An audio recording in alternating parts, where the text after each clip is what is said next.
Hello, everyone, and welcome to episode 263 of Dial the Gate, the Stargate Oral History Project. My name is David Reed, and I appreciate you joining me for this episode. I am privileged to have back Heather E. Ash, Stargate SG-1 writer and story editor, and someone I have come to admire greatly, partly because I just enjoy hanging out with her, and partly because, Heather, you are a wealth of knowledge. It is so exciting for me to have you back. As soon as I got finished with the previous episode, it's like, oh, we're doing this again. Partly because we only got through, almost half of your stuff. How are you? I'm fine. It's hot here in the Midwest, as you know. Yeah. What is it up there? So if there's a hum in the background, we can't hear it, but if you hear it, that's the air conditioner going. Yeah, it was 97, 96 on my dashboard today in Nashville. Same. So toasty, it has come. And humid, Right. which is worse. Yeah. Right. So we are moving back into Stargate SG-1. Let me pull up your episodes here. We spoke previously we covered Learning Curve, and we covered Foothold pretty substantially. But in the conversation that I had with you, particularly on Learning Curve, which is my favorite of the ones that you did, I know yours is Foothold, there was one thing that I really neglected to cover in terms of the conversation for Learning Curve. And that is that Jack commits a pretty serious transgression in that episode. He kidnapped a child, technically speaking. And was that in your original draft? How was that originally perceived? Did you have to massage anything in place in the original draft to make it work?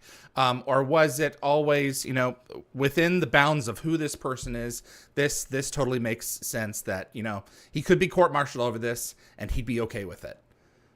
Yeah. I could not tell you if that was something that we debated over. I mean, they do a lot of stuff on there, and it's an alien. So who's gonna get him in trouble? I mean, who's gonna know? Cause an intergalactic incident, sure. It's so true. Yeah, I like but no, I think it's. I mean, it's something the character would do. He's not really wanting to be there, if I recall. We're still fairly early in the show, so. If he believes that it's the right thing to do, he is going to go do that thing, and he'll deal with the consequences later. Are they going to fire him? Okay, he'll go fishing. Yeah, that's exactly right. And in this case, he's connected with this person. He has had an opportunity to be a dad again, and I think I don't think he ever doubted that he was, but I think this episode proves, that even though Charlie is gone, he's still completely capable of it. That scene of him asking Merrin to paint him a flower is one of my favorites from the whole show. And her getting outside of her box, her literal box, and making a representation of Major Carter. Right. Isn't that me? Oh, it's great. It makes you feel good, Yeah. It's a warm episode, and I still love that you took Jack on that journey because it makes sense for the character. So, and I definitely, I think we talked about this last time. I do definitely, writing and watching, just like digging into the character and seeing where we're going to take them. That's a little bit different. I think that's what makes the stories really interesting once you've set up your characters. When you start adding the layers in, and when you believe your character is going to go a certain way, if there's a way to surprise the audience, or even ourselves as writers, and have them act in certain ways, or just knowing that they're going to get in trouble. But he's not going to be court-martialed, let's be honest. Oh, that's great. Yeah. One of the things that when I look back on these shows, only one of them is a Goa'uld episode. Was it your personal mandate to write new species? Because I love it. You know, I anytime that we can to encounter a new group of people with a new story of their own, I'm all for it. Or was it just something like, you know, it just, you know, the story that I want to present is doesn't happen to be, you know, a replicator story, or until the last one, a Goa'uld story? Was there nothing conscious there? No, I think it was mostly the concept of it. Okay. Like we need people to fulfill this, like to set up the child is going to have their brain removed. We kind of need to have an alien for that. And that made sense with the nanite concept. And for Foothold, it was like, how do we do body snatchers? How do we get people who look just like us? Well, the Goa'uld can't do that. I mean, I was never really that fascinated with the Goa'uld, frankly. That wasn't my sweet spot in terms of what I found interesting about the show. What was it that didn't fascinate you about them? Genuinely curious, because I think that sometimes they can be too comic booky. And now I think there are some great Goa'uld episodes, and I think they were a great arch villain. But sometimes it was a little mustache twirling. And it can be. I mean, part of getting to new ground was like, what can we do with Teal'c that we haven't seen before? Like, to get him in that situation where he's going to be helpless, he's going to have to rely on someone else, take him out of his comfort zone. That's where that concept came out of. So again, character, like, I don't necessarily like to write species. I like to write the individuals, and there just wasn't anything for me that I felt I could latch onto. Okay. So tell me about new ground. So our concepts for learning curve are, you know, the nanites taking a child and getting a child, you know, brain sucked out, lobotomized. Foothold, you're saying body snatching. What about new ground? What was it that compelled you about new ground? I'm really interested to talk about this one. Yes, and the longer we go, the less details I have. So I do remember walking into Brad's office, and this was another high concept idea. And I said, we go to a planet and they believe in evolution, but they're wrong. Because as we know, you know, the panspermia theory, the Stargate gives proof that people were put there and did not evolve from whatever the resident creatures were. And he thought that was a great thing. So, you know, like, let's just argue the other side of it, and how does one approach science, and how, I mean, basically how science works, which is you have to look at objective evidence and the data, and if it's replicable, then you're going to change your assumptions. You're going to change. It's constant change in the face of new evidence. And so you have the scientist struggling with like the overturning of his entire knowledge base and everything he's dedicated himself to. And I really liked that, along with the idea of Teal'c having to rely on him. I love that this episode, we had a number of these episodes, and it only makes sense where the Stargate is in one territory of many. And in this particular case, it gives credence to and it verifies their enemies' beliefs. And so as far as they're concerned, it's Optrican fallacy. And the Bedrosians are stuck literally between a Stargate and a hard space. And what are they going to do? So I think it was Nyan. Nyan. Yeah. Yes, Nyan. I'm so terrible at the naming. Well, there's a character named Nyan, so now I'm getting, and he's coming on next week, so I'm all mixed up. Oh, well, there you go. Well, the Optricans, they were named after my agents. So the Bedrosians were named after Matt Bedrosian, one of my agents, and I'm sorry, not the agents. Forgive me, Tony Optican, who was the MGM exec, who basically heard my first pitches and sent me to Brad and Jonathan, uh, he that was in honor of him. So Wow. there you go. That's awesome. See, this But little otherwise, nuggets I like that. suck at naming. That's great. And Nyan has taken on this journey where, yes, he is a scientist, but he also has these beliefs. There is a Goa'uld element in this episode. Shut my mouth. That are that are in conflict, and I love getting the chance to explore those questions within myself as a person of faith. I think that it's a great exercise for me to always be asking, what if I'm wrong? What are the things that I take for granted that I could be wrong about? And this race allows us to see that in full bloom. And I think that that's what's so great about science fiction. And I probably talked about this before, but why I like looking at it, it's where you really can have these discussions. It helps sweeten the bitter pill, maybe, because I'm not a person of faith. Mm-hmm. So it's a thought experiment, I think, as Mm-hmm. you pointed out. I don't think that faith doesn't have a place in society. I think that we humans come by it naturally. I don't think it's mandatory, but nor is it mutually exclusive with science, for that Mm-hmm. matter. Like, there's plenty of scientists who are also people of faith. I agree. They don't necessarily confuse the two. There's a scientific process that is separate from a belief system. Like, science does not care what you believe. I believe in science. It doesn't care what I think. So, exploring that, I think, is one of the interesting things about getting to write this show. I had an interesting conversation a few years ago with someone who was going through, actually at MGM, some content, and they came across something that went against their. Christopher Judge put out a Women of Sci-Fi calendar a few years ago.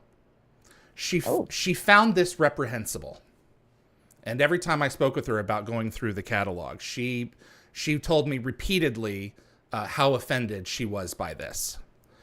And I have a question. Yeah. What kind of Women of Sci-Fi calendar are we talking about? Terrell Rothery, Anna Grauer. They were in Terrell had a whole cowboy outfit. She was adorable in it. She was cute, and some of them showed there was no nudity, but some of them showed their bodies a little bit more, and this really bothered her. And she, well, we're not going to include this, and she made it a point every time I talked with her about this to grind this one for a few minutes each time, to the point where I finally said, in the sensibilities are always changing. Who we are 20 years from now is not going to be the same as our views now. And she said, well, I don't think so. And I was like, okay, now that's pretty darned dogmatic to think that we are at the pinnacle of our belief systems right now, that nothing will change. And that has always stuck with me. And in viewing these episodes, particularly in New Ground, I think about that in terms of, am I the kind of person who is willing to accept the fact that I may be wrong? And I think it's refreshing to do that. And I think that, frankly, if someone can't do that, I think they need to look in the mirror. So I love this episode for being able to say, yes, we have an objective reality here. And this is we are presented with a situation where people are rubbing up against a reality that they have been taught isn't true. How do you deal with someone like that? Because we don't have the opportunity to just go through the gate and leave it alone. Right. We live that in our lives. We can't run away through the Stargate. And I love that this episode speaks to that. And I apologize for rambling. No, that's right. Am I commenting on calendars? It's like, I mean, so here's my question. Is anyone putting out a Men of Sci-Fi where they're dressed in cute cowboy outfits and showing more skin? Yeah. Because I have thoughts about that, which is that we're always doing the women Right. Um, and Absolutely. and I think I told you I was looking through my journal from the time that I was in Vancouver, and um, when Amanda first met me, Hmm. she was like, finally a girl. Right. Um, and Terrell and Amanda were very like excited by this, and I think I've said before, like the reason we need more voices in science fiction and all genre, all television, all art, is because there to date has been mostly, let's be honest, white Hmm. guys and a white guy sensibility. Hmm. Where for you, sure, you know, women of sci-fi, is like Hmm. got it. But I there's someone out there who, or more than one someone who's done the calendar where they put the men in the exact poses they put women in, like sci-fi and comic books. And it looks ridiculous. Why does it look ridiculous? Because this is not the dominant paradigm That's right. of our Western male society. Yeah. So, Love it. you know, do a little turn and think, okay, well, that looks fine to you. If it looks weird, ask yourself why. And maybe we don't need to keep retreading the same things. Like, let's Mm. be a little bit more about it. Hmm. That makes Absolutely. sense. Thank you for letting me ramble about it. Oh, absolutely. I completely I think that that's great. And I've come across these calendars of man, where was it? It's firemen, scantily clad firemen. So and I think there's nothing wrong with it. Yeah, but it's like not it's but men are being objectified, so, Yeah, but women go through life objectified, yeah, if that makes any sense. yeah. I had a bigger point to this. I had a really good example. It's escaped me and I can come back to it. But shoot, we might have to replay that whole conversation just because No, I was it's like, I've okay. got If something it to. comes to you, interrupt us later on. Okay, It I may will. it may come back around. Any other notes on New Ground? Oh Um, no, I remembered what it was that I was going to say. Excuse me. So, my opinion only. yeah, When Wonder Woman the movie came out, with Gal Gadot. Gal Gadot, Yeah, who I love, yeah, like I will watch her in just about everything. I did not care for that movie personally. Now people think really. I'm nuts. Okay, I liked it just fine, but it was very male gazy. And okay, by that I mean the focus was on her body, the focus was on she's a woman. yeah. Yes, in the time period, I get this. Chris Pine, adore, great comic actor. But most of that movie was about a woman in a man's world and wins the universe through love. I'm so tired of women identifying with love. Same summer, I believe, Black Panther came out. Mm, Black Panther is the far superior movie because you had women leaders, you had a woman general, actually a whole woman army, but the general, who is my favorite character, um, his sister was a scientist and she went out and kicked ass. I mean, and it was never remarked upon. It simply was. mm, And so that for me is an example of how you do that properly. Because mm, if you're just doing it for the benefit of the male gaze and like women power and you're calling it out, that's not really progressive in the way that Black Panther, it just was how this worked. mm. And that is one of my favorite movies of all time. I Just do enjoy the film. I do appreciate it. I do have issues with it of my own. I think, having to kill, the other member of the tribe in order to take control. I that's had called stakes, David. yeah. Stakes. I have my yeah. I get it. There are some cliches there as well, and I do think that it's a brilliant film, all things considered. Um, Beneath the Surface. So Mm-hmm. I am a huge fan of Metropolis. And you mentioned Okay. it in this past episode that we did, and I Yes. did not connect Beneath the Surface with Metropolis until you said that. First I time didn't either until ever. someone told me. Yeah. Really? Well, that's I good. haven't seen Metropolis. What? I know. It is long, but it is Sure. riveting. It is, obviously, it's a silent film. Hmm. It does not feel like it's 2+ hours. Is it 3 hours? Oh, good heavens. It's a long film. That's a commitment. And it doesn't feel, 1 hour, 54 minutes. Well, Just feels like 3 hours. well, I've read somewhere that it was long, but it doesn't feel like that. The story is riveting. And it is about a world above controlling the world below for resources and for everything else. Tell me about Beneath the Surface and putting our characters in a completely different situation. Okay, so I'm pretty sure I wrote this at the end of my time on staff, So and this it is was still held season over 3. for the Okay. still season 3. So 4 scripts got written during season 3, and I did not realize that I came on, like, I went to Vancouver 2 weeks before Learning Curve was shot, Mm. and I was already working on Foothold when like we were watching dailies and cutting the first editing passes, and then it came out on July 23rd, 1999. So that was cool to watch that or to read that. And New Ground, I think I was working on when Foothold was filming, because there's a lot of dangling. So Mm. Terrell also had comments about the dangling. Like, there should be a writer dangling up there, possibly, was something she said to me as she walked past. And I was like, well, if I didn't have the script to write, totally do it with y'all. Yeah. Like, fully expected to be up there after the fact. Like, once they're done, before they strike the set, you'll find me up there some night. Uh, so, I mean, TV is a machine. And before we got New Ground, I think there were I don't think there were issues with that. But again, 25 years.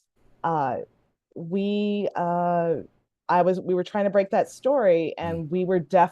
and there was a rush because we'd used up a lot of our scripts already, and Mm. everybody was working on stuff, and you have the budget and you have just everything, and we were about to go on hiatus for 3 weeks. So there was a lot of pressure to get stuff written quickly. Yeah. And so what I don't remember, but now I clearly was happening, was like, it was, can you get this draft done quickly? Which Yeah. back then was 2 weeks. And that would be wonderful for current staffs to get, like, where now you can write a draft in 2 days to a week is the expectation, The which is, expectation now is 2 days to a week. oh yeah. And even after Stargate, we were getting that expectation, like, just scripts written last minute and everything was last minute. So when you're in TV, this is a very fast moving train So that you much for have to quality. keep going. Wow.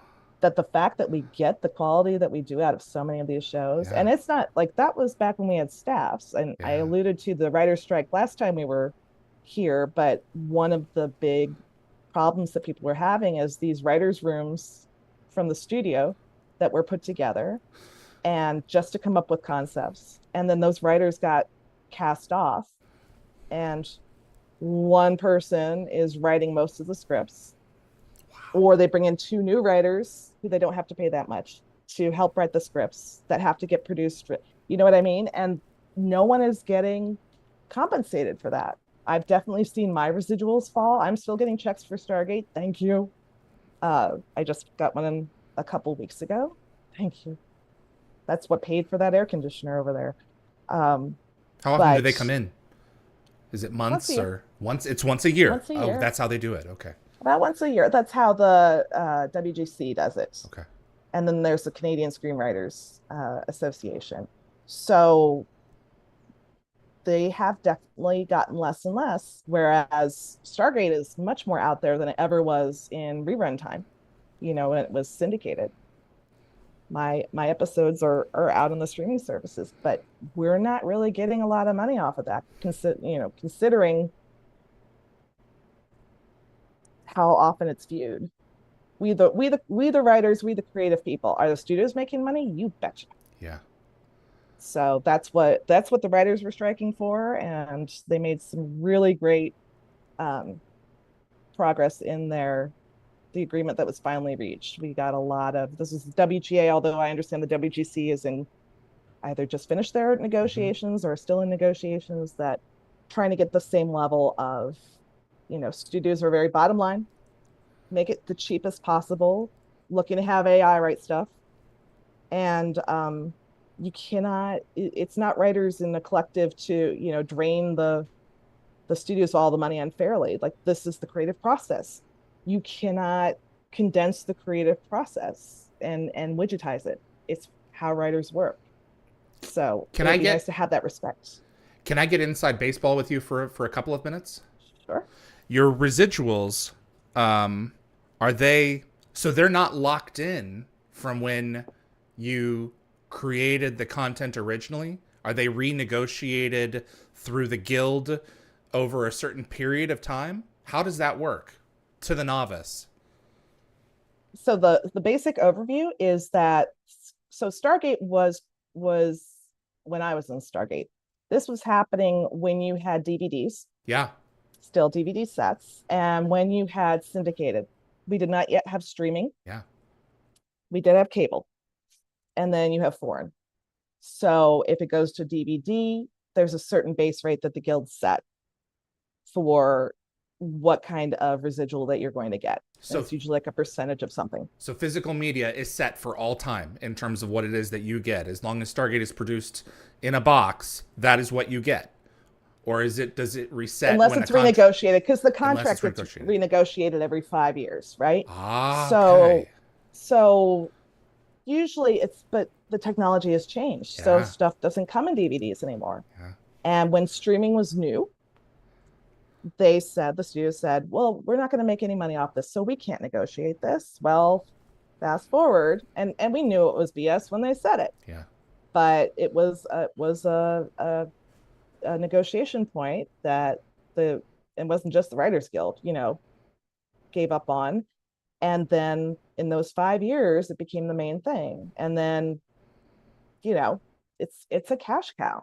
Mm-hmm. So that's why you're seeing people are not able to make a living off TV writing. I mean, thank goodness. I miss it, but yeah. Holy cow, you can't, like, at least I was paid to have no life. And no, for real, because when you're on a show, you don't have a life for 9 months or however long that is, except on Stargate, we did have a life. But these shows where they have no staff, and then you're coming in, and it used to be you were on a show for 9 months, and so that was your year. Now you're on for a few weeks, and then they'll hold your contract, so you can't go look for another job. I mean, it's nuts. It's not artist friendly, and it's not sustainable. It's not anything. It's not sustainable. And the crews, they need to work, and they need fair pay. IATSE, I think, is about to go on strike. I think they're in negotiation right now. And let me tell you how much I fangirl Lindsay Doherty, the Teamsters leader of the LA people, because she does not take shit. I would watch a show about her any day. I wouldn't be surprised if they do one at some point. So yeah, it's. I would watch that show. Maybe you should make it. Yeah, sure. There'll be a lot of swearing. Hey, don't worry, it's on cable. The woman has a Jimmy Hoffa tattoo on her bicep. I'm not lying. Really? She comes from union people. Okay. Out of Detroit. Yeah. Her dad was like a big union guy. Yeah, so that's where it came from. This woman does not take your shit. Wow. Well, it sounds like they picked right. Tell me about Beneath the Surface. Beneath the Surface. Yeah. I seem to like just people losing their minds. Yeah. Maybe it's a crutch. Okay. But again, a way to get our characters in a situation where they might, like, remove their memories and see how they act. Yeah, see what stays the same. Exactly. Yeah. Like, who are we when we come down to it? Huh? Erase our memories, but who are we temperamentally at the most basic? So this was also supposed to be, the time that I wrote it, we had not addressed the O'Neill, Samantha Carter brewing relationship thing. And this was going to be the fan service of we'll get him to kiss, but it won't mean anything. And because I'd left the show by then, when I saw it aired, I was quite surprised that there was no kissing. And I was going, what happened? So it was in the script. It was totally in the script. Wow. And it did not happen. And I was a bit put out. I wanted to be the person to do the thing. Yeah. But I see why, because in the interim, they had written other episodes that had kind of walked up to that point, and it didn't have a place anymore. And this is TV. Like I've said before, it's always changing. You have to kind of go with the flow. And so they pulled it. Well, her head on his shoulder has been screen grabbed so many times and put in so many different places. I think that it's definitely not a kiss, but there is a familiarity there. There is a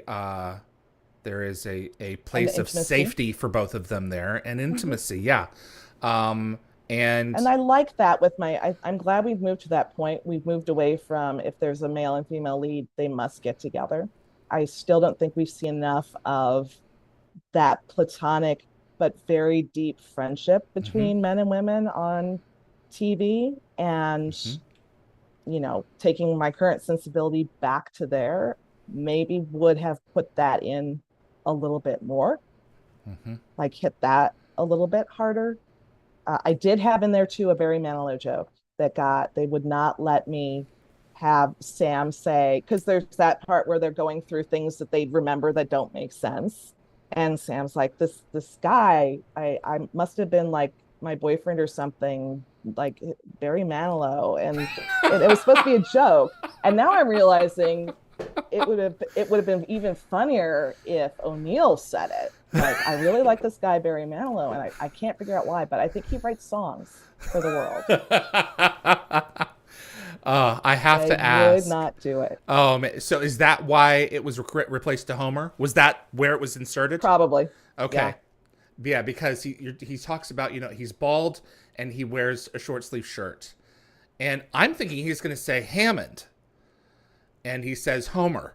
Right. That's the diversion, the distractor. That's the joke. I also had, it wasn't this episode, but a previous one, I said that O'Neill should say Bueller. And Jonathan told me no, because that's too of the now, which was of the then. Okay. It's like 80s. No one's going to get that. I know. And it's like Ferris Bueller is huge, Jonathan. Yeah. Everyone's going to get Bueller. O'Neill was in Black Ops. What do you think he would have been watching? He would have been watching movies what they would have sent him overseas. Even kids these days, they know the Bueller reference. So maybe more than ever. Yeah. Right? Yeah, yes, for sure. Because they have access to everything. Exactly. And right. Peter DeLuise did come up to me later. He's like, I totally would have left Bueller in. You're right. It's funny. And that's high praise. Anytime I could get someone to acknowledge my funniness on a staff full of funny guys, that was a good day.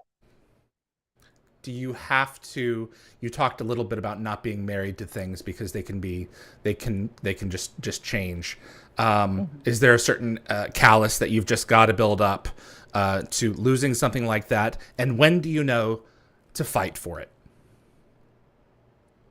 I think on this show in particular, there were things in Learning Curve. There were things in every episode that I had put in, and the guys would go, no, for whatever reason. Just they didn't like it, or it didn't sit well, or they didn't think it was the best way to go about it. Brad Wright is like the diplomat of all time. This man should go work for the UN. It's okay. It'll be fine. Totally we still say this in my family. Like, it'll be fine. You have to draw it out. It'll be fine. Don't worry, it'll be fine.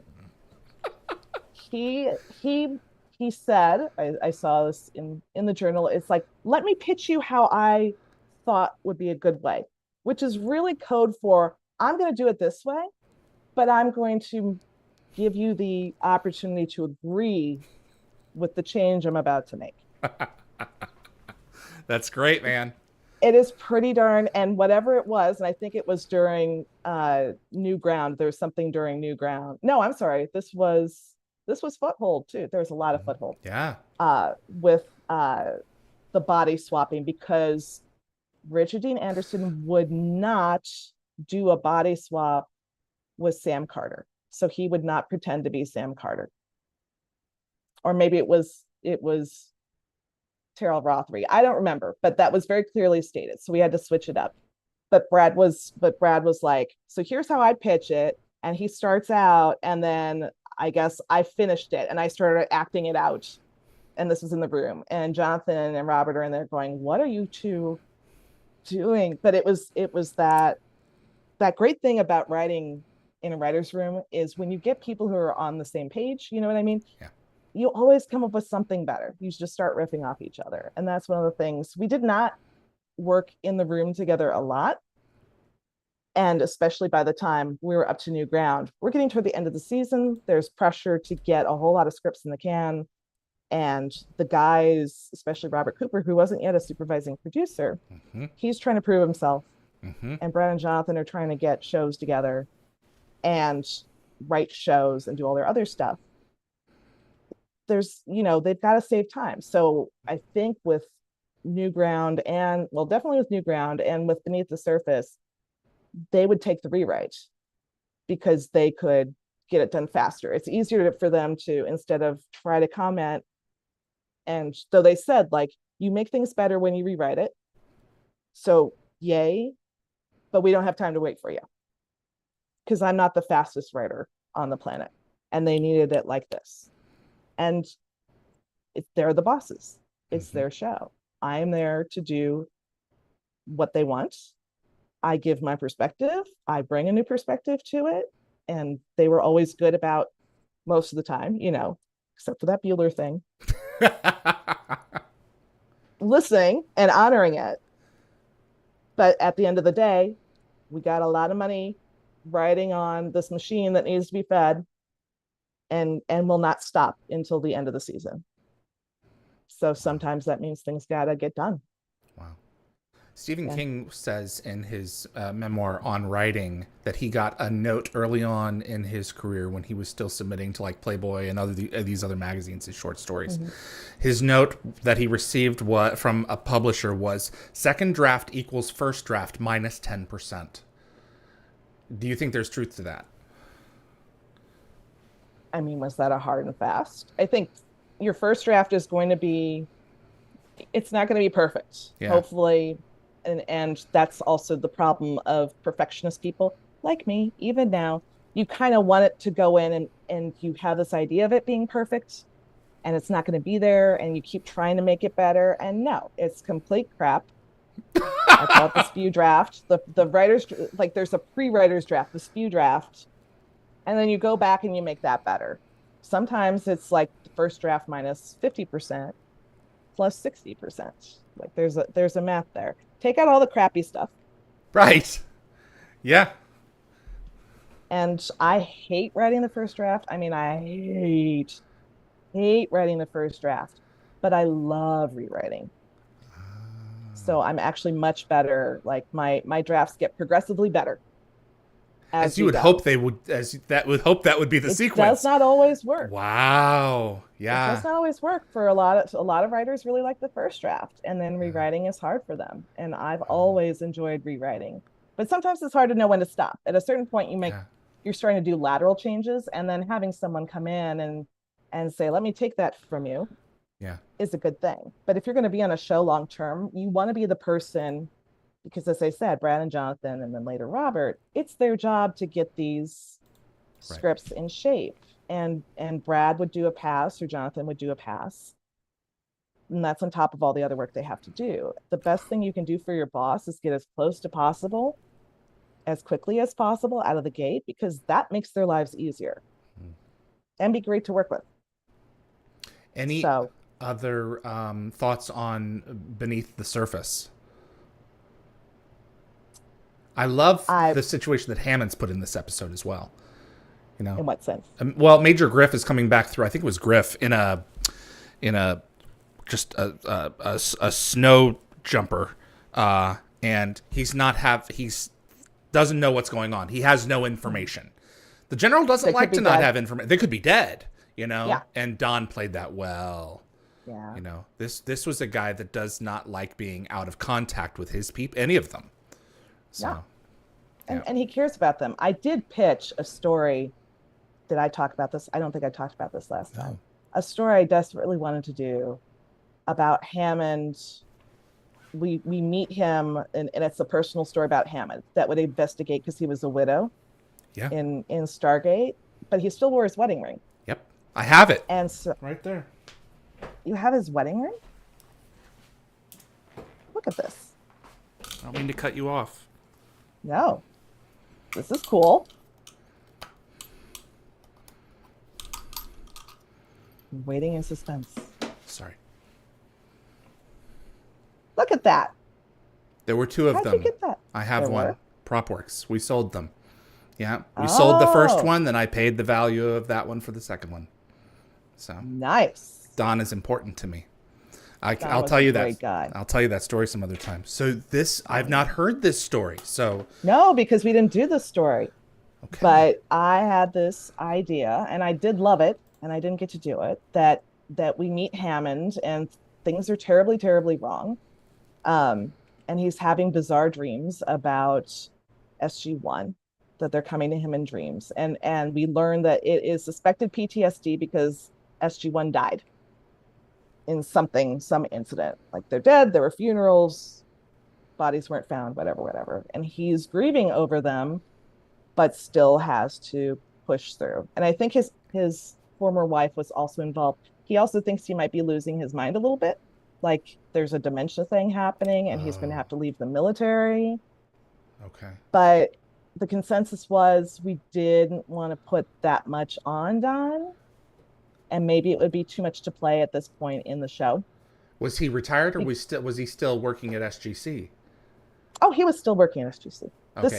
Hammond would have been. Okay. Hammond. Oh, yeah. So. But we learned through the course of early in the story that they're gone.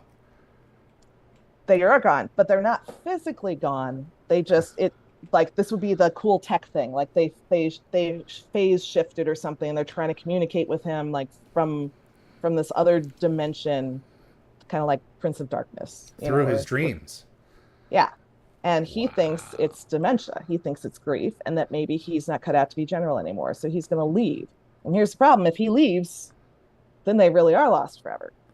But the end of the story was that he took off his wedding ring because he was able to let go of his late wife. But I just kind of wanted to see these parts of Hammond, and Don Davis was such a sweetie. And God, that man was in everything Canadian back in the 80s and 90s. I mean, he was everywhere on movies and things. So just to get kind of that very character close view into his world, I think would have been really interesting to play with.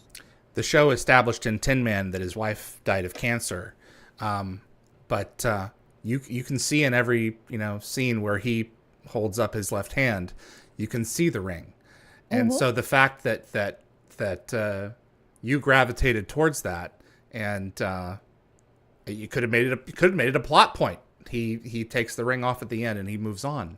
I would have loved to have seen that. Me too. That sounds really cool. Brad did tell me, it makes, even though his wife's dead, he would still wear his ring. And, like young whippersnapper, don't you know marriage? And yeah, I was like, I get that, but it's interesting. Yeah, absolutely.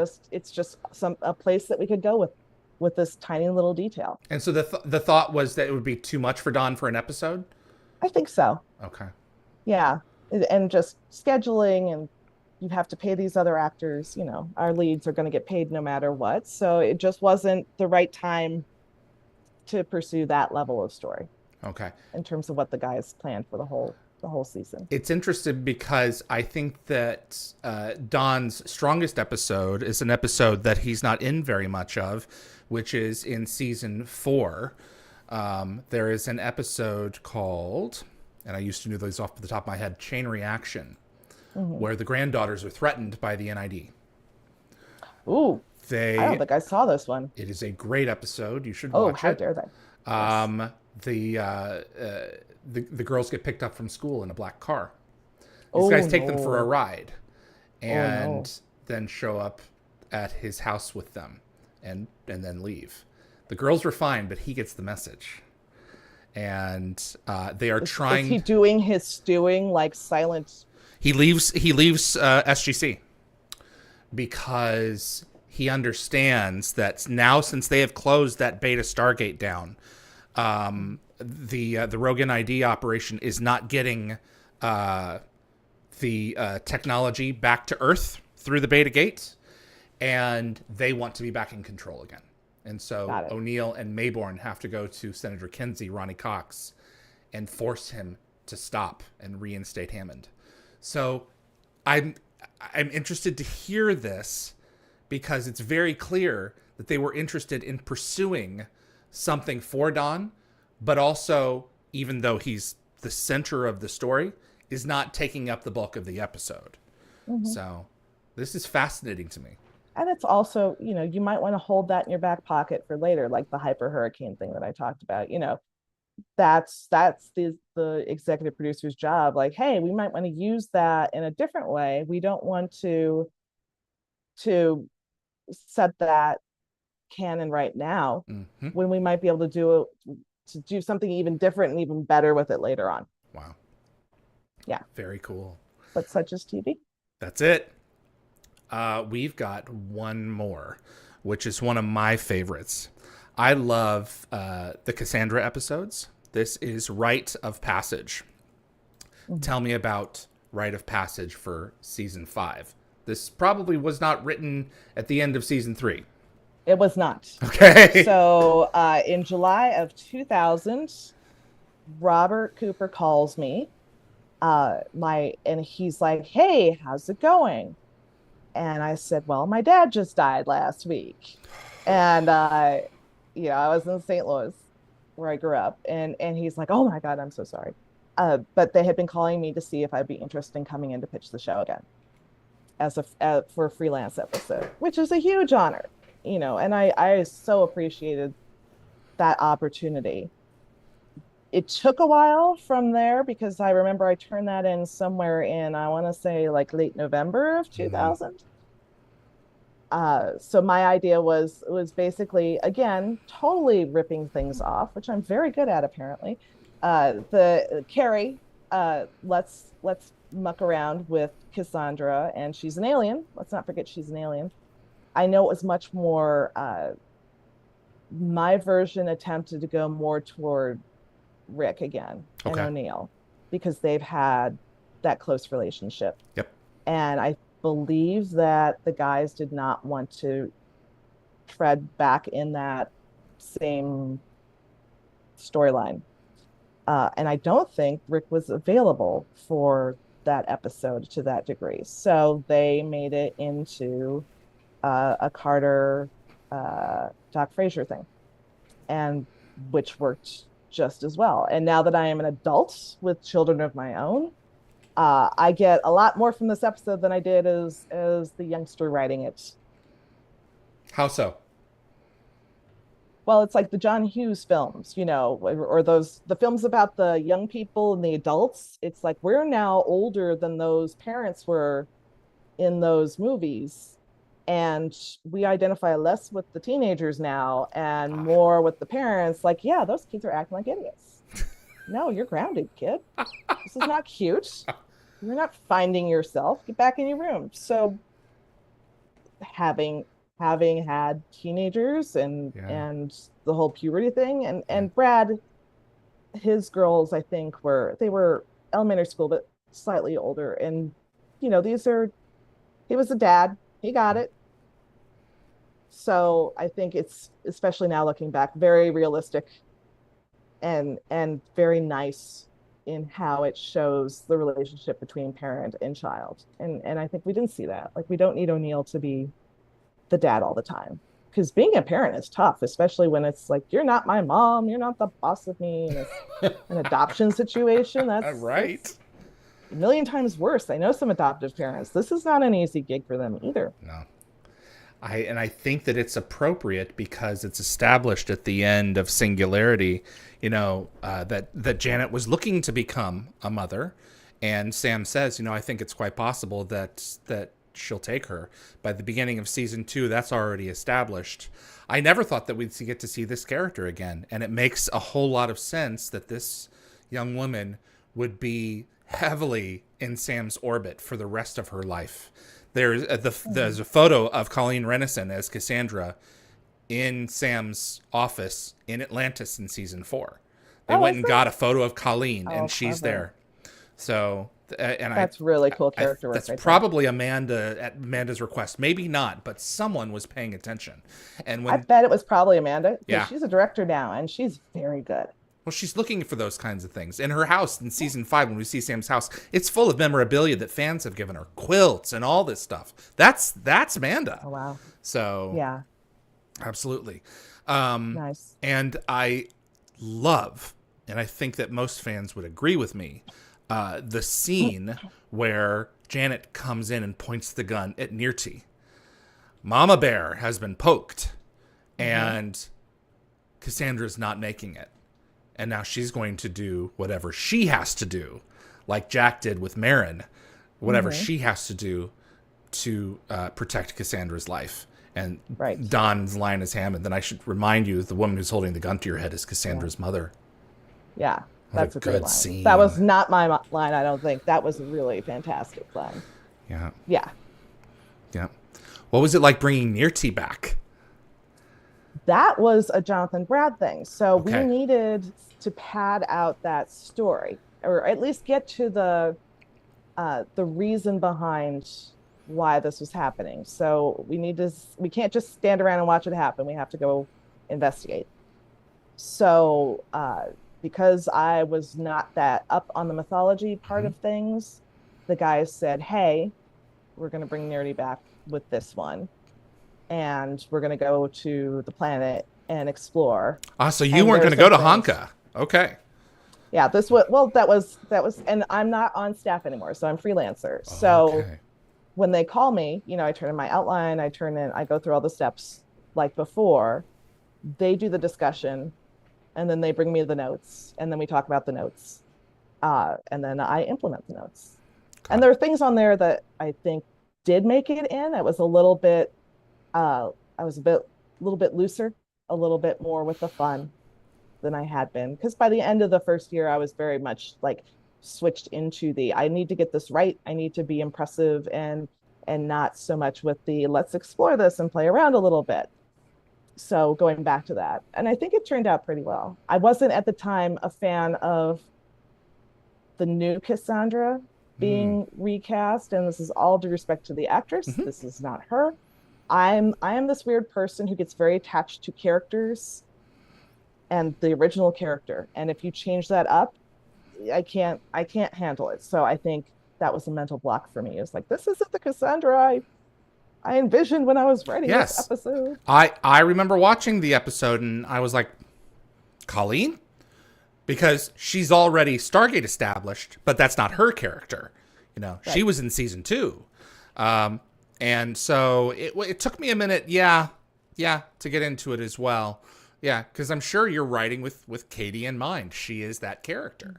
So, I'm sure that was disappointing when, you found, we couldn't get her back scheduling, or she's not interested or what have you. I tried to get her on. It was a scheduling issue. Yeah. And again, no disrespect to the actress who went in there and did a really great job. It was just I had this vision for how it would turn out, and it never turns out the way you think it will. Like, what's in your head is rarely, if ever, on the screen completely, except, when you're hanging people from the ceiling. That was cool.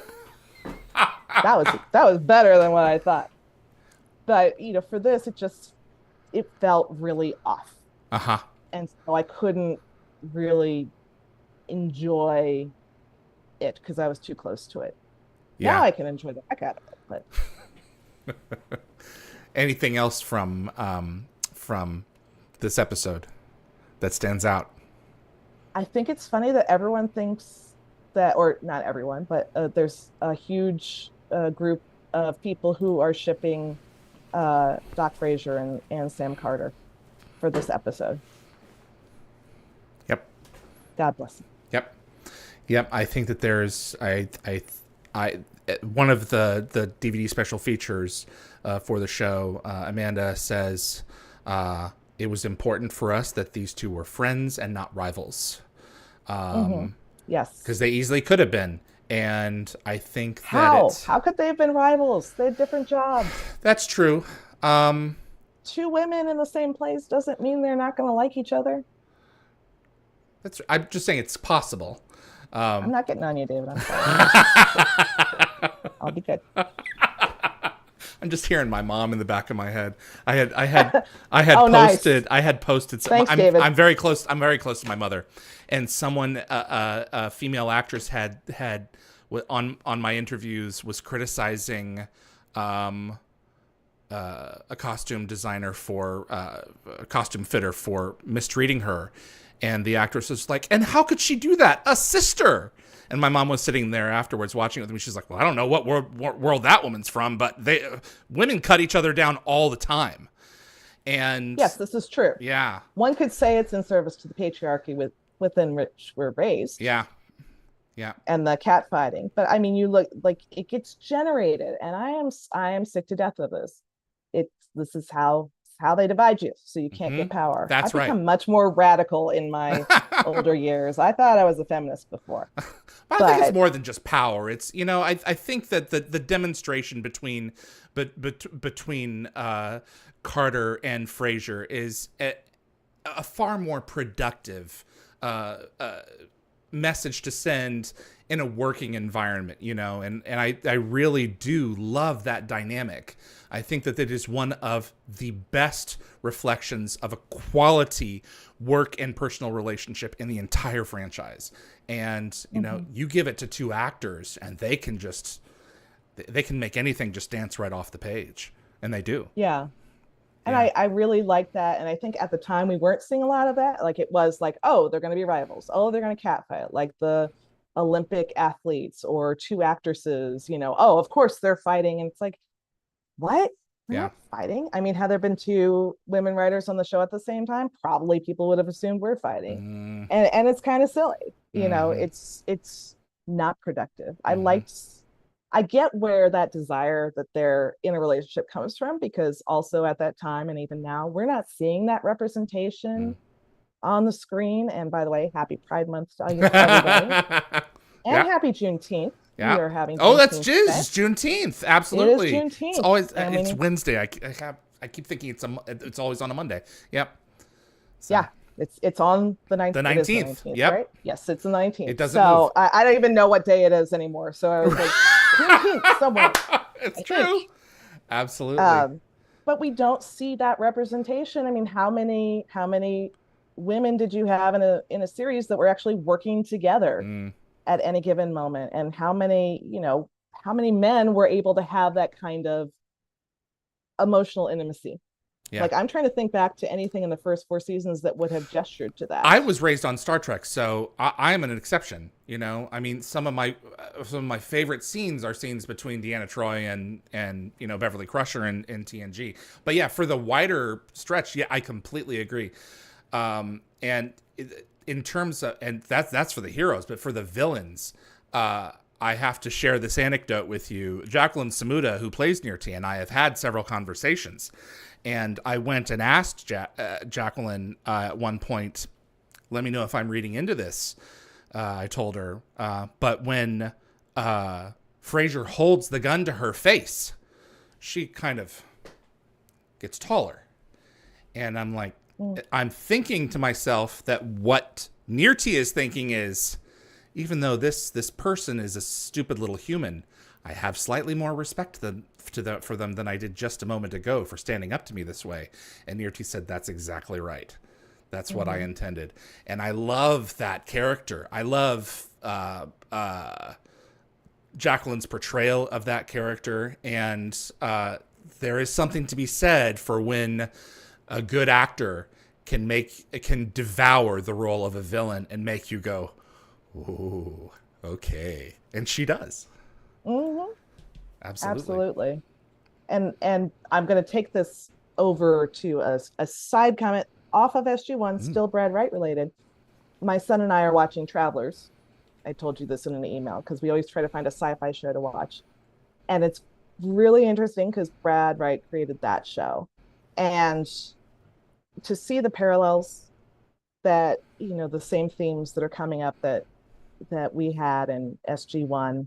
You've got the government conspiracy thing going, but these relationships are so much further developed between the main characters. The character of David, who is essentially just a guy who takes care of other people. He's a social worker, but he's taking care of Marcy, and that is his main goal. And the women are tough. I mean, when Carly pulls, sorry, spoilers, when she pulls out the armament that she's been keeping in her house, and it's like, damn, all right then. Like, it's just delightful to see all of these things. And you have men being in a very nurturing role, all of them, and the women are very tough and very like, we're going to get this done. But also have the ability to be vulnerable.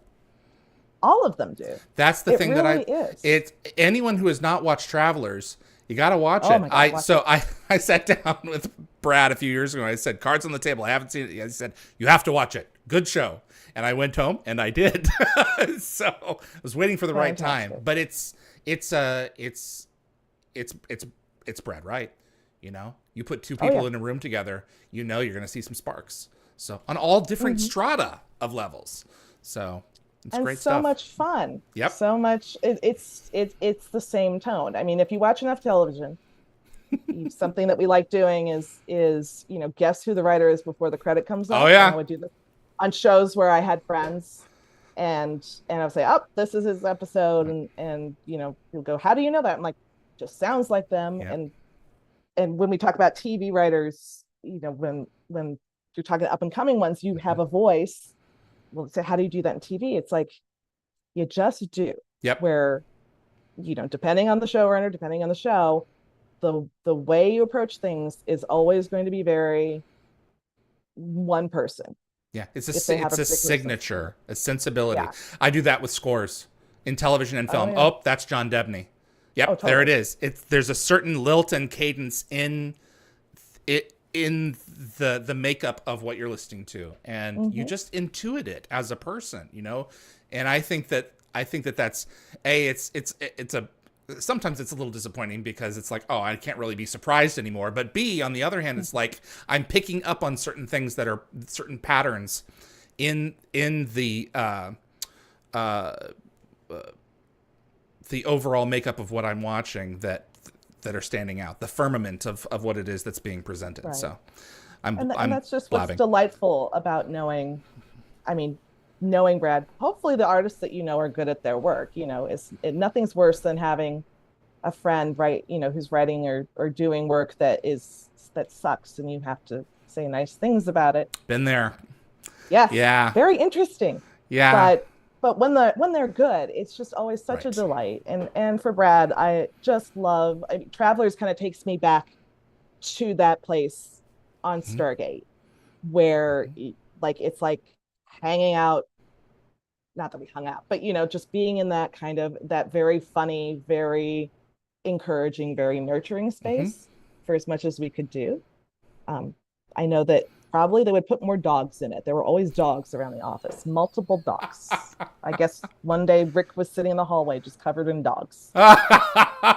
Dogs are the best people. Dogs are the best people. I mean, that line came by honestly, and there were always dogs, and these weren't just random dogs we all people had. Everyone brought their dogs in, and they would wander around the office, and I liked them. Travelers is Brad stripped of a visual effects budget, and in most cases, and it's just rubber meets the road. And it's great drama. It's great drama. I'm not entirely correct. There are some visual effects in it, but it's completely set on Earth, and it's worth everyone's time because there's, I think, a lot of broader implications for what's coming with AI. So, and it's a good AI. Change. Yeah. I mean, I cannot not think of Travelers now, like during this heat wave and looking at the trees and what they're saying. And even when it first came out, it was not to the point where we are now. If you want a great book to read, everybody, read The Heat Will Kill You First. I don't remember who the author is. I Okay. apologize. It's nonfiction, but it talks about heat is the biggest weather killer in the Mm-hmm. world. Okay. Kills more people than any other natural disaster or weather phenomenon, and we're only getting hotter. This is true. Any other thoughts on this particular episode? I don't know, except Robert said once that, well, not this episode, but while I was on staff, he said a ship full of sailors couldn't offend Heather. I was not in the room. This was reported to me because Jonathan had used a euphemism that could be considered inappropriate in a work setting, and was worrying about it to someone else that he had offended me. And Robert said that, and someone's like, "Oh, Heather's got to hear that." It was just reported to me that it was overheard by someone else, and that made me feel very good and respected.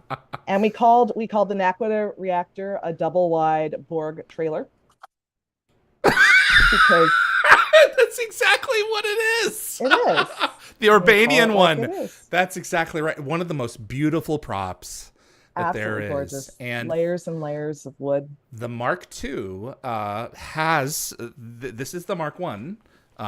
Behind me here, the Mark II has or maybe that's the Mark. Yeah, the Mark II has an Urbanian Naquadah reactor in the middle of it, and then up on top and below collapsible columns as well. So that prop was used again. Mine was a box. Yours was a box, but they used the prop again later. So oh man, that is cool. So it was, and then I had to give it back. Oh, of course. Because they needed it for an episode. I'm like, but I like it. I want to keep it. And Brad was concerned that I really did think I could keep this several $100 prop that they maybe more needed for the show. Yeah. Oh, for sure. And there was like light up inside. I mean, this was gorgeous. Borg double wide. I totally would not mind having that if you come across it. I will put you at the top of the list when I do, because I am on the lookout for at the very least a replica. Because the fan stuff now is really good. But that's an intricate prop. It really looks like two Borg cubes sitting next to each other. Very much. It's plywood. It's balsa wood cut into different shapes and layered on top of each other. Understood. But open on the inside. It has a little switch underneath that you could turn the light on and off. Wow. That is, you were talking about, rarely does it meaning whatever it is that you're working on, turn out exactly as you expected. Mm-hmm. Was there anything in the time that you were on the show that appeared on the screen and it was like, that is exactly what I thought it would be? Not necessarily a prop, but a line or I envisioned it this way and there it is. I think a lot of it was in Foothold, like when he unbuttons her shirt and says, she's just an alien. She's just an alien, which I know got a huge reaction from the crew when they first read the script. One of the first drafts. Yeah, it's an alien. They thought that was really funny. And that was my line. So that was, and it was just fun to watch them like really run with it. Yeah. I think it's my favorite episode because I know what went into it and how much we struggled to come up with something that worked in terms of the device. That was hard. It was a long process, but what we got at the end, despite the ooze, was that it was really a rollicking good adventure, and everyone got to be a little bit different. Yeah, absolutely. It's a great show. Whether they liked it or not. The wires will hold. Just hang on. Oh, no, I'm talking about people swapping other people's bodies. Oh, okay. Not particularly caring that they had to play someone else. Like, well, sorry. I love the line where Terrell's saying, you should join us up there. Did you know that, have you seen Starship Troopers? No, I do need to watch it. Oh, man, what a good show. Absolutely great movie. There is a shower scene of men and women in one shower together. It's co-ed. It's the future. It's co-ed future. And the cast and the crew, someone had made a comment about among the cast about, the crew should join us in this, and so they did. Oh, fun! Even though they're not on camera, the crew are in the nude as well. Seriously? Yes. It's a great movie. It will. I would love to have a conversation with you after that too, because it's very I'm over the always top. So you'll love it. remember when I said I was done with True Detective in our last. So this is interesting. I didn't like the gore Yeah. I specifically name checked True Detective. Night Country came out. Jodie Foster. Yeah. The late. Have you seen this yet? I have not. Is it worth a look? It is I amazing. love Jodie. So is she in front of or behind the camera this time? She's in front of it. She's in front of It it. was amazing. Okay. Well done. Now let's talk about the female perspective here. Yeah. Yeah. And I know it was the original creator of True Detective was not a fan of this, but it's what you can do when you get someone new behind the camera and behind the script to give you a different perspective. And I just thought it was so well done and gripping and suspenseful and edge of your seat. So it is True Detective. Is it a self-contained season? Can I watch it by Yes. itself? Oh, Okay. yeah. I mean, I Okay. think that there are Callbacks. Easter eggs, callbacks Yeah. to which I had totally forgotten. But as a standalone season, oh my gosh. And these women are there doing a job, Okay. and they're doing the job. Yeah. And women are very centered in this whole conversation, and the Alaskan people are very centered, the tribe, and seeing the conflict through that lens is really incredible. Okay. And just a new take on the franchise. I mean, just really great thriller. Yeah, it's 6 episodes. You Is could not. sleep. Is it only 6? Is it? That was 8, maybe. Number of episodes says 6, January to February 2024. Okay, then I So, trust you. Yeah. It feels longer. There are some times when it gets a little but like, how they wrap Metropolis. It up, it's like, oh my god, Metropolis. It really is. It's so good. Okay, I'll add it to the list. Have you seen and Twin Peaks? Three-Body Problem. Three-Body Problem. I have every intention of seeing that as well. I love the book. I can't believe that they renamed the aliens. The Trisolarans, that's what they're called in the books, and they've renamed them. I don't know why, but they did. But the concept, Americans. The whole idea of it, right? The whole idea of it, the concept is a great. I'm not going to give anything away, but I was like, a particle physicist wouldn't say that, and then they call that out, and it's delightful. Okay, I love it. It's the kind of go ahead sci-fi I kind of want to be. I also just watched Twin Peaks a few months ago, season 1, season 2 from the 90s, and then season 3 as well. And it was, I now understand David Lynch at least a little bit. But if you want, if you want a wild ride, I highly, highly recommend it, because it's unlike any other television I have seen. And so much of what came out later, from Lost to all other kinds of shows, it's like they totally got that from Twin Peaks. And they have admitted it, that elements of that happened. What, so you were there from learning curve to the end of season 3.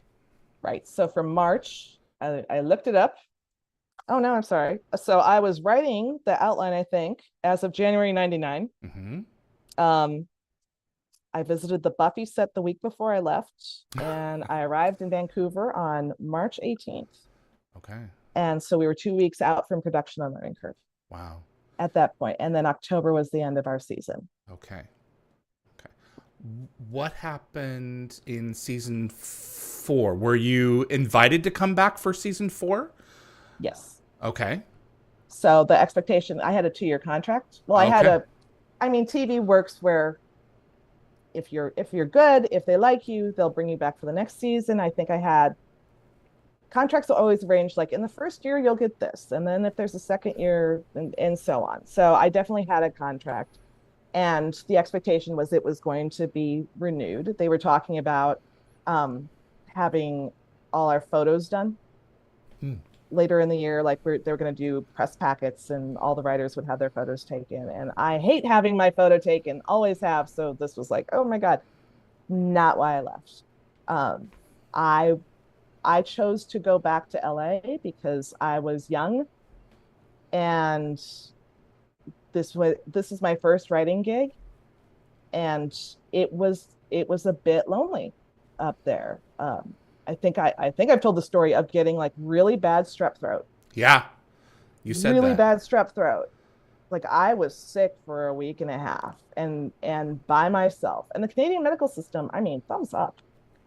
Thumbs up. But just to be kind of in that position and missing my people, Hmm. and I made the decision to go back. And it's something I struggled with. Now I'm reading for quite a long time, and just that feeling like just not connected, because all the guys I worked with were married. you know Ah, Again, the most sane working situation I would ever see, probably ever, in any industry.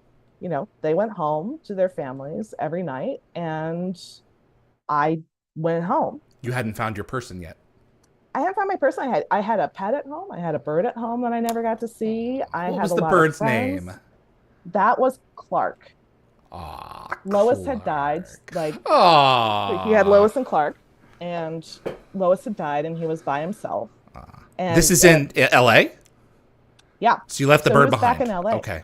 My neighbors took care of him, and then my Ah. my college roommate moved into my apartment Okay.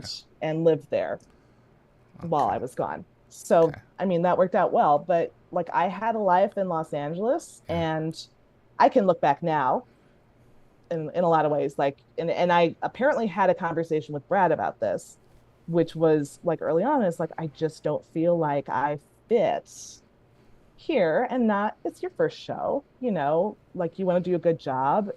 Am I doing a good job? Are they just stroking my ego? Yeah. What's going on? Trying to find your way. And it was just really, really hard.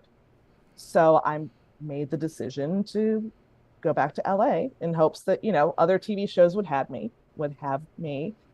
I know now that my agent at the time, really, as much as he was, you do what you need to do, also thinks that had I stayed, I would have had this, could still be up there. I could still be Canadian. The whole election thing could be irrelevant to me. I don't know. Uh, I mean, Vancouver's great. I go back, Hmm. and I still absolutely love it there. It's one of my favorite places in the world. The Life would have been completely different. the velocity of ascension for so many of these writers in Stargate Productions. So many of them went on to do um, their own shows. And based on the Mm-hmm. caliber of the work that you were putting out in season 3, I totally believe that had you remained there, you would have been a showrunner by now. Long Oh, thank since. you.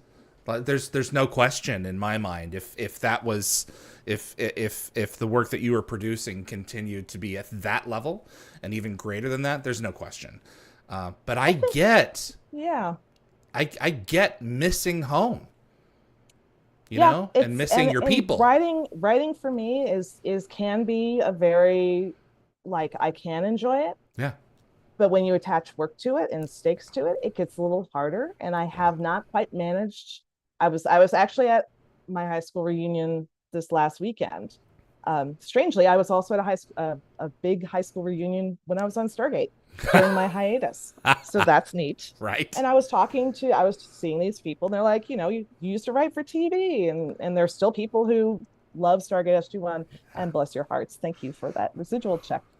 And you're like, are you still writing? What are you doing? And it's like, well, yeah, I write, but I write mostly for myself. Hmm. When I have time. I don't have a lot of it right now because working. Hmm. And one of my friends is like, you need to keep doing it. You're good at it. And I don't know what it is that I don't quite believe people. Actually, I do. Hollywood, my friends and I have had this conversation, my writer friends. Hollywood is all about, you're wonderful, I love you. Like, you never hear no. No one ever wants to to say a bad thing because they might have to work with you later. BS, BS, BS, BS. Exactly. Where So, is and the reality? this is where I had to tell my therapist. I mean, and I came late to the therapy game, but boy, did it work when I finally got there. And just describing the Hollywood experience, like, oh my God, a whole industry built out of gaslighting. Like, this is why I like I'm used to gaslighting and I see it as somewhat normal. Like Right. that was a big breakthrough. Is that what they call it? Because my therapist isn't from LA. She doesn't know this stuff. And I had to Right. explain this is Hmm. how it works. This is how you have to think to be in that Hmm. space. People dance on Because eggshells around one another because you never know always, who you're going to be working with next, and you never know who's right, going to turn around and be your boss. exactly. Yeah, And you don't want to burn the bridges. that's right. So yeah, and you want to be good to work with. You want a reputation because people who are great to work with will always get work. Hmm. Always. And that's when you see the character actors, I think I've mentioned this, but like John Ritter, I know Yeah. was always a mensch. That's why you always saw him. Yeah. God rest his Like, soul. Yeah. God rest him. Yeah, it's such terrible things. Like I saw the guy who played Randy Disher in a on Monk in one of the Travelers episodes. Uh I'm like, huh. that's Randy. What's he doing there? I totally Yeah. forgotten he was in that. But yeah, everyone keeps getting work I if you're great to work with. it's been 20 years, since these episodes. I reach out to all the behind the scenes people. I can't get them. Number one, a Because they're lot of working. them remain behind the scenes because that's where they want to be. And the other hand, they're working like mad, That's so great and it's too. great to, it's they I'm so they glad. were great people and they knew Oh, what they were absolutely. doing. So The yeah. most professional crew, always gracious, always like quick to come up to me on set. And I feel so bad because I'm bad with faces.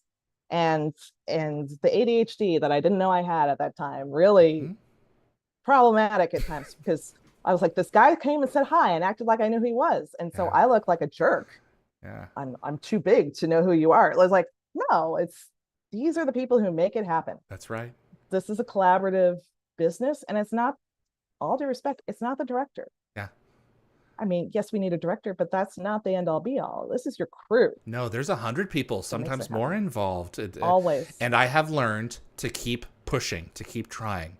Kathan Ambrose, Yep. who was your script coordinator, Yes. she just got back to me today and said she'll do the show. So Awesome. you never quit She had a trying. baby. Well, you Yeah. got to start, David. You had the internet all this time. I didn't hear from you till November. No, no, and you have every right to bust my butt over that. Absolutely. I will. It's like, why is everyone calling me now? What happened? Jeez. Um, what a extraordinary chapter of your life, Amazing. and what a privilege it is for me to walk down those memories with you through this whole thing. The whole Hammond story. I mean, that alone was a fantastic anecdote. Were there any others that you had bandied about that never came to be? There was something about a zoo, like our people were Zoo. in a zoo. Maybe that became beneath the surface. I don't Okay. know. I because and we were trying to find a name for an episode that we were called. It was Genesis, but it was too close to Nemesis, so I had to change it. Um, like these little tiny things that I was trying to figure it out. Oh, there was something like my first week there. I'm sitting in my office, and this evil Goa'uld character walks by because we had open windows to the hallway. He walked by, and it was just like this, and then several others came and they waved, It and that was neat. was probably Zapakna. Maybe so. Was it Yeah. like that early season 3? Because it was before Learning Curve, Okay, or maybe maybe it not. was. No, Yeah, no, it because was he had the before Learning Carmen Curve. Miranda hat in the show. So yeah, Yeah, that was there. There were some good ones for sure. So yeah. We had it was. I mean, it was just so cool, and I was busy writing scripts and trying to figure it out and trying not to screw up. But um, I did get down to the set. It was such a privilege to really be part of a lot of those things and to have my opinion sought out hmm. and valued from my colleagues. Like we talked about Andy Makita, Hmm. um, Martin Wood. Peter, who directed 2 episodes, I mean, 16-year-old me would have totally lost my mind. But you finally did get an authentic signed poster, I got even an though authentic you signed, didn't know that you didn't have one to begin with. right? I mean, let's talk about that. And it is like this chapter of like what I used to regret, because once you're a writer, you're assumed. I think this is our generation too. Maybe the new generation doesn't feel this way. Like your identity is your job. Yeah. And Gen Z, I don't think that is them anymore, No, which is you don't great. do one thing anymore. Yeah. Right. And Lord knows I have not done one thing. Like, Yeah. I've done 8 things. So I think I'm in number 8 now. As long as you're happy, So that's the thing. I mean, I'm that whole, like, I look at it now, I have come to the point where I see it as what a great gig. Yeah. Would I still be happy working in this business as a showrunner 20 years later? Honestly, I don't think I was built for it. Like, I don't care enough about what color is that thing over there, or I mean, you're doing the job of a CEO. Yeah. For millions of dollars, you're running a production company, millions of dollars, hundreds of staff to make TV. And I think TV is worthwhile. Boy, do I think it's worthwhile. I mean, I love the art form. I think it is art. I love seeing everything that they're coming out with now. I mean, oh my gosh. And all the different representation and voices.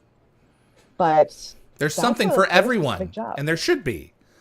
There should be. Yeah. Like, you should be able to see it. So like, going back to the Carter Fraiser thing, the reason that was important for people to want to project a relationship onto that, like a romantic relationship, is because they weren't getting that anywhere. And again, that's what fan fiction was for, right? The fix it fic. You go do that. Fix it fic. The sci-fi slashers thing goes way back to Kirk and Spock and before. I didn't even know why it was called Slash until like a year ago, and then I figured it out. Duh. Duh.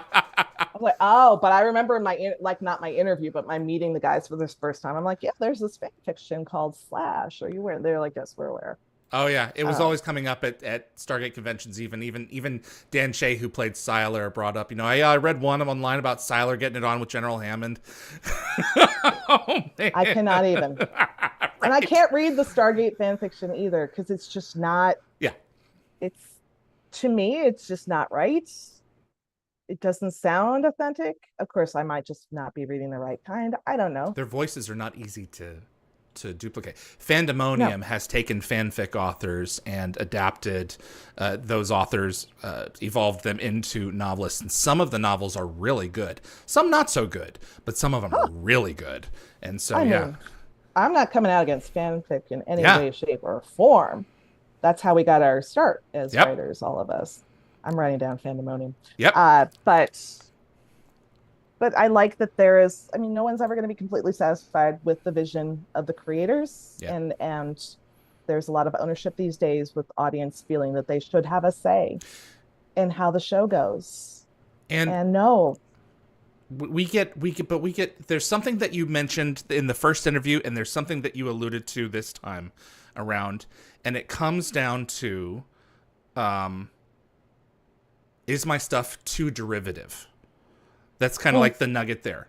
And I was thinking about that today, or yesterday, when I was re-listening to the first interview that we did. And I've come to the conclusion that everything is derivative if you dig down deep enough. So the question isn't necessarily fair. Because we're not created in a vacuum. Now, arguably, our dreams, sometimes I'll spit something out and I'm like, okay, that came from nothing. That feels totally me, because I can't relate that to anything. But generally speaking, when we're consciously aware, we fall in love with things, and then we have an urge to reproduce and grow those things into in directions that are interesting to us. So. Oh yeah. And I mean, thank goodness I got this outlet. Like, I got paid to be creative. I mean, there are people who go their whole lives who want to be recognized as a creative, who want their writing recognized and don't get to that point. And, I've taught TV writing and screenwriting, and the part I don't like doing is the people who then want to go and and go make it in Hollywood. And I had a student change his major to TV writing after taking my TV class, and I was horrified Yeah. because, like, no, don't Yeah. don't do that. Be responsible. Go do something else. But that didn't convince me either Yeah. at 20 something. So I'm glad I had very supportive parents Yeah. who said, just don't be an actress. And it was two things: don't be an actress. It's the most unreliable profession. Yeah. So I chose the second most unreliable one. And it was, don't move to California. Yeah. Because you'll fall off to the sea. And then 3 months after I moved to California, Northridge happened. Yeah. Oh my That was gosh. very scary. Yeah. Early 90s. 1994, January Yeah. 17th, I believe. I'll never forget I was that. supposed to start my new office job that day. I did not make it into work that morning. And then they called me wondering where I was. It's like, I'm in the valley.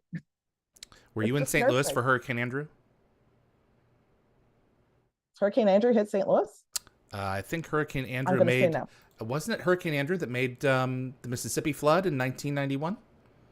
Oh, no, the Mississippi just flooded. I don't know if that was a hurricane. I think that was... The water flows from Minnesota down into the Gulf. So when I moved to LA, I drove over the flooding. I think it was just like a lot of rain.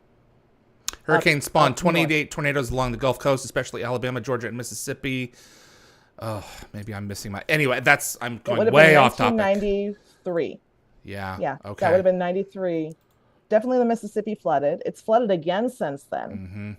Like all the climate crazy that we've got going. Yeah. But at the time, it was a very big deal. So I drove over the flooded Mississippi through the Malibu fires. Wow. And when I got to North Hollywood, there was ash raining down on the car from everything being on fire in Malibu. And I didn't know Los Angeles. I'm like, it could be 5 miles away. I just didn't know what we were going into. And then the earthquake 3 months later. So that took a while for me to get used to not having, knock wood, these extreme natural disasters occurring all the time. Keeps you nimble living in Southern California. That's true. I was in New Jersey when the earthquake hit a few months ago. That was the really? 2 days that I was there. And yeah, everyone else was like, man, that was that. I'm like, that was an earthquake. They're like, no, it wasn't. I'm like, yes, it was. I lived in LA.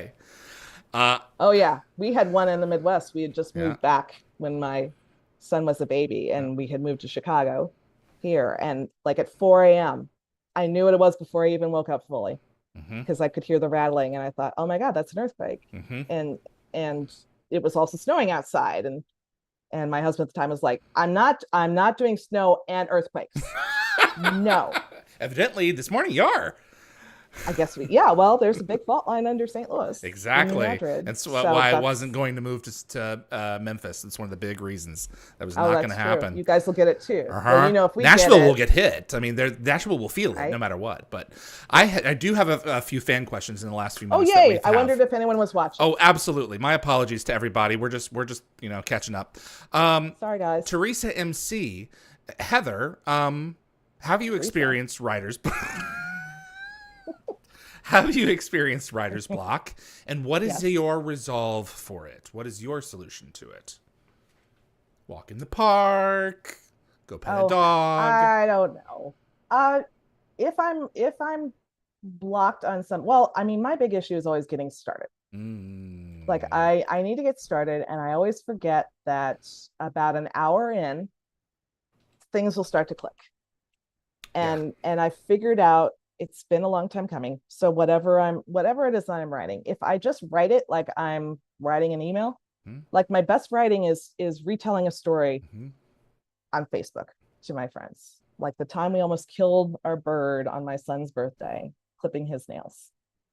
We put up crime scene tape, just the random absurdity of life. And even I go back and read those like, oh, that's pretty good.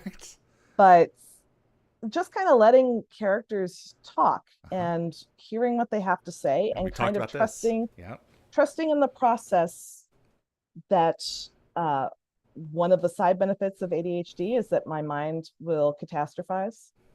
and come up with all the things that could go wrong. And again, back to my therapist, but I had to explain that, you know, the bitch, you know, this person who's like, it's all gonna go wrong, like that's a working bitch. Yeah.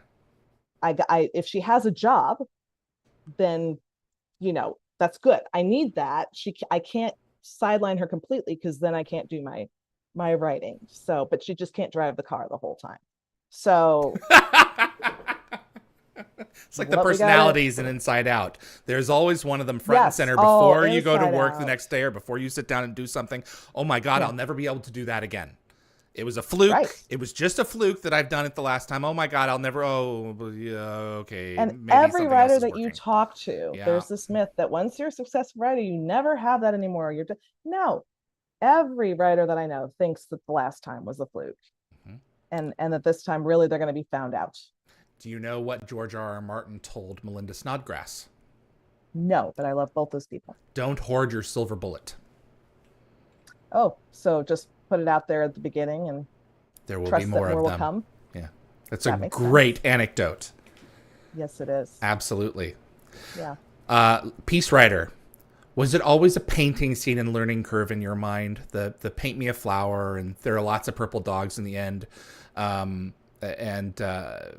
She said, thanks for this episode. It's one of my 3 top favorites. Mine too! Yay! Thank you. That's so nice. I mean, how cool is it that something I did, like I wrote, is out there proverbially forever. It transcends time. Happy. It does. I am so thrilled by this. I mean, magic. How often do you get that opportunity? With Dial the Gate, I'm blessed too.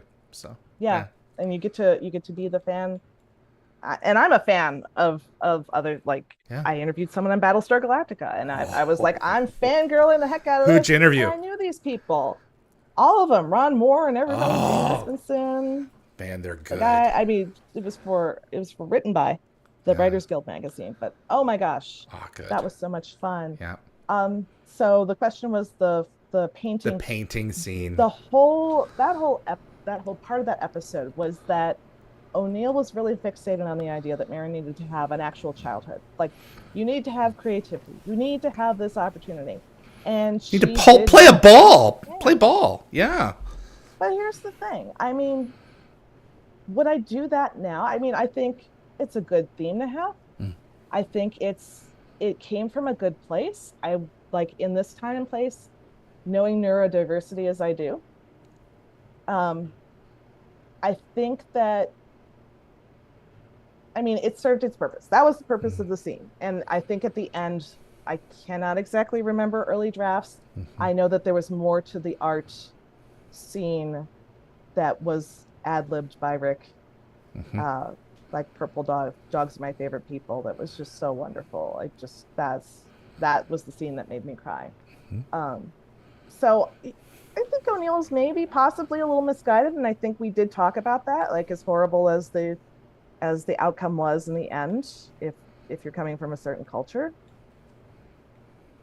you know, we tried to make it a little less awful. That this was a very honorable thing that these kids were doing, and maybe you know, their lives are not meant to have drawing flowers and playing ball.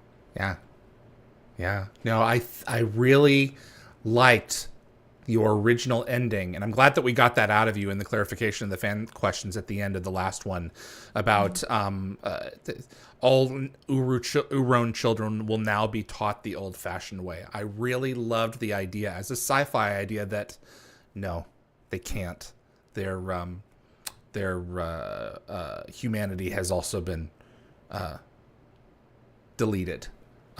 They are empty vessels now. They are vegetables, as O'Neill says. And I think that were the show to be done now, I think that they would have been bold enough to do that. Totally dark. Because in the 90s, you know, you did want to have, like, more of these episodes did have a button on you know, the end of it, a nice little bow, as it were. And a lot of the later SG-1 episodes did not. Nukes ravaged civilizations, all kinds of things. And I think that's just the evolution of a show as well. Absolutely. And the time. I mean, Is it so? I'm just gonna argue here. Not that I want my kids being in that situation, but Right. your kids are the like you offer your child to serve this civilization. So you're going to take in this knowledge. It's going to be dispersed to everybody. It's important knowledge. It advances your society. Mm-hmm. Like a lot of places, like look at our military Mm-hmm. forces. People are sending themselves out to die. Mm-hmm. I have a nephew in the Navy. You know, Mm-hmm. this is everyone has got to sacrifice something. So she sacrifices herself or her parents, and yet they get to live in comfort with all their needs met for the rest of their natural lives. We're envisioning this, and now they're going to color and play and do all these things. They possess the sum of her knowledge, so her knowledge is a part of the society. That would have been cool as a sequel. Someone else coming back from the rest of the society going, you know, Merrin wanted to give you a little message, O'Neill. You know, Ooh. Right. That would be the ghost episode. You know, I love Robert Cooper. I love him. Mm-hmm. He and I have gotten to know each other through these interviews. There is one thing that I disagree with. There are a couple of things that I disagree with him on.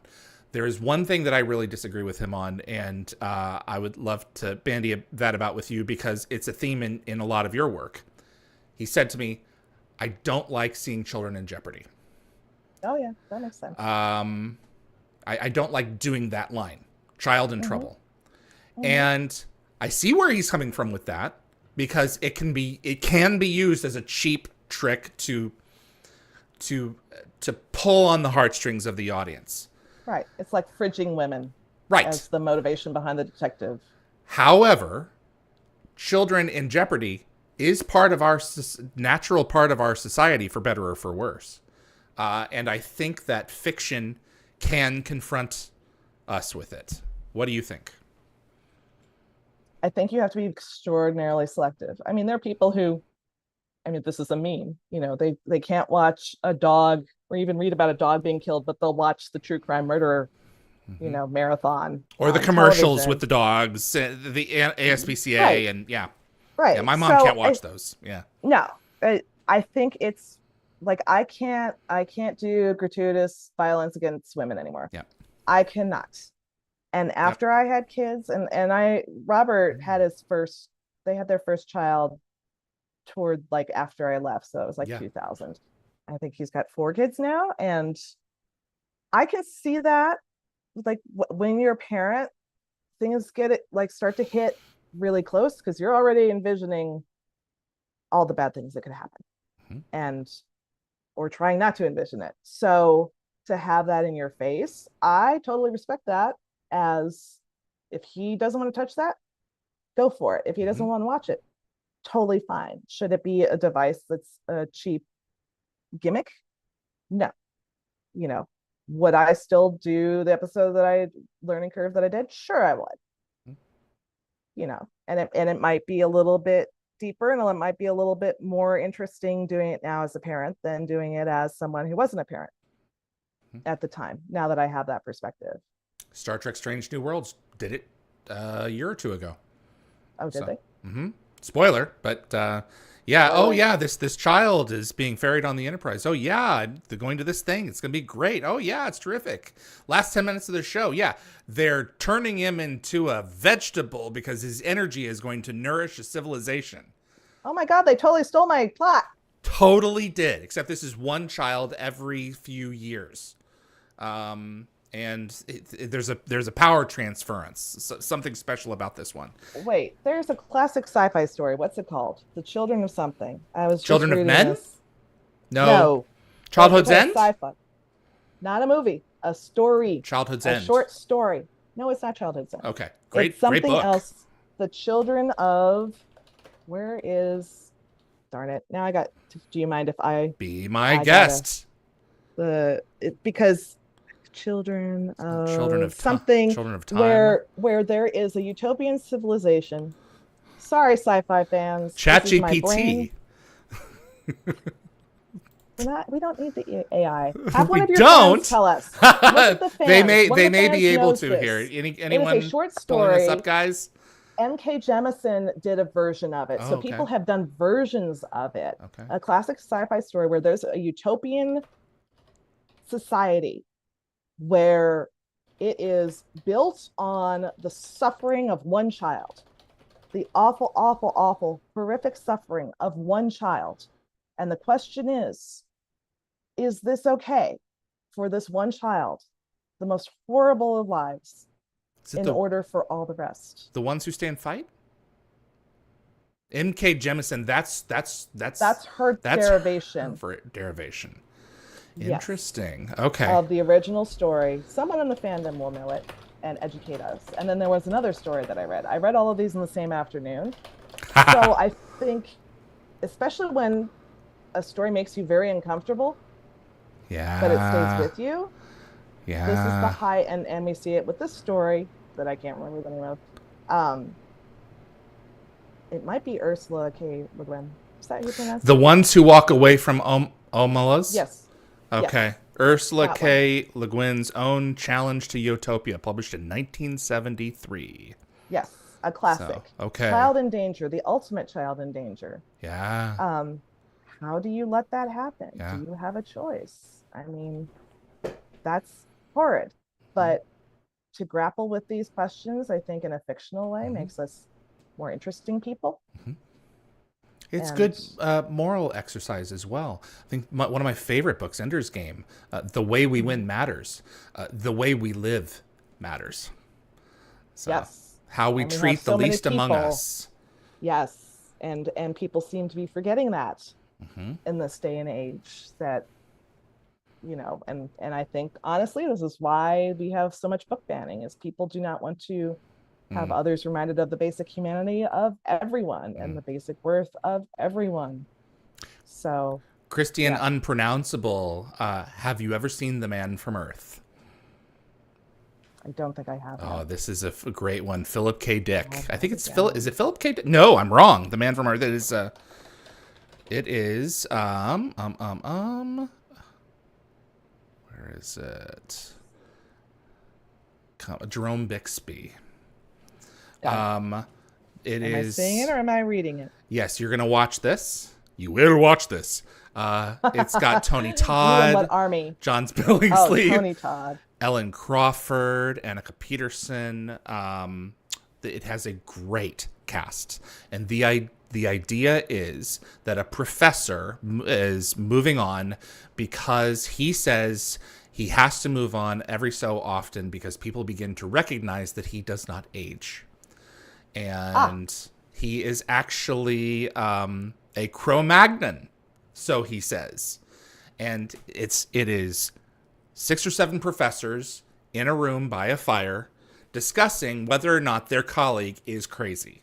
And you find out by the end, one way or the other. And it is a great film. And that's like think Highlander.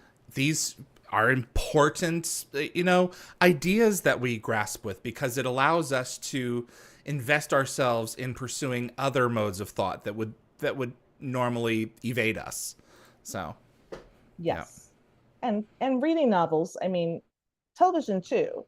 If you look at Will and Grace, really did, because you're inviting people into your living room. So this is a very intimate medium that we have here. Then that is more likely to change minds, because you're seeing these characters. I mean, travelers, let's bring it back. That helped bring about more acceptance of gay people, which I think is also why people are trying to censor art in general. And books, when you're reading books, I just read Jerry Craft's The New Kid, which I thought was much more controversial than what I read, which is basically a Black kid who goes to a white private school, and he and another Black student are talking about the microaggressions they're experiencing there and the perspective, which is fascinating because as someone who's white, I am not on the receiving end of that. Now, I grew up in Ferguson, Missouri. It's worth noting because I was just back there. So I do have a different upbringing than a lot of people. But still, I think it's really interesting to read as widely as you can, and from authors and artists that aren't from your culture, because you learn so many different things and you get these perspectives. and it's not representative of the whole culture, but still, it's like, and it, you know what? It also tells you what not to do. I had Like, Armin Shimmerman on a few Armin. week Oh, or so ago, and after we got off the Zoom, the live chat, he and I were talking with Darren Sumner over at Gate World, and he said, one of the quickest ways to drop any preconceived notions of someone else is to have a meal with them. mm, Yeah, and I'm yeah. thinking back to 2016's Moonlight. Great Oh, film, totally went so somewhere I was good. not expecting. Yeah, I Yeah. was like, I'm going to be depressed, aren't I? And no, I was Nope. not. Mm-mm. I loved that movie. So many, and Everything Everywhere All at Once. Oh That movie just man, gets better that every is time I that. watch Oh, that it. I've only seen it once. I need to watch it again because It's it better the second is. time because you see where they're You see going where with they're that. going. Absolutely. With the, There's just so much out there that is just so amazing. And again, like, or even Crazy Rich Asians. I haven't seen that one. The That's good? Okay. Also very good. Okay. The book is different, but the Okay. mahjong scene at the end Okay. uh has another layer to it. If you play mahjong I've or always you wanted to learn from the how. culture. Okay. Yeah, I didn't either, but that game, and I think Michelle Yeoh Yeah. asked for this to happen. Uh, it is very clear if you play mahjong or you're from the culture, you would understand the significance of the tiles that are being put down in that scene. So it's People all would not. deliberate. Right. We're missing that layer, Mm-hmm. but that's okay. As like I said last time, it's not a movie that's specifically speaking to me. And you can also go on YouTube and learn that. Someone will interpret it for you. Right. Oh So, yeah, but I you're not just going to read an catch that on article, your so own. that's So yeah. why. But the point being, it's like, well, people don't want to see that because it's not about me. Well, here's the news flash. Mm-hmm. The media has been about a bunch of white guys forever. The classics and all this, and a lot of erasure has been done, and other people get it just fine. Mm-hmm. We've absorbed the dominant narrative, so maybe it's time for other narratives to get in here. I think that makes us much more interesting. I would agree. Anthony, are you currently working on anything that you can discuss? I have written a couple of short stories. Okay. I think I'm segueing into the horror sci-fi world. What's I bringing that should. on, do you think? I'm curious Oh because as I get my! older, I'm enjoying horror a little bit more too.